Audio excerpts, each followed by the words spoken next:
حضرت عمر بن خطاب رضی اللہ تعالی عنہ سے روایت ہے کہ رسول اللہ صلی اللہ علیہ وآلہ وسلم کبھی مجھے کچھ عطا فرماتے تھے تو میں عرض کرتا تھا کہ حضرت کسی ایسے آدمی کو دے دیجئے جس کو مجھ سے زیادہ اس کی ضرورت ہو، تو آپ صلی اللہ علیہ وآلہ وسلم فرماتے تھے کہ عمر اس کو لے لو اور اپنی ملکیت بنا لو، پھر چاہو تو صدقہ کے طور پر کسی حاجت مند کو دے دو، اور اپنا یہ اصول بنا لو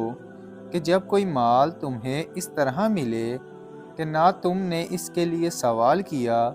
اور نہ تمہارے دل میں اس کی چاہت اور طمع ہو،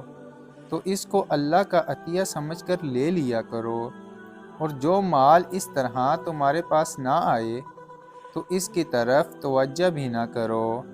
اللہ پاک ہمیں اس حدیث پر عمل کرنے کی توفیق عطا فرمائیں، آمین۔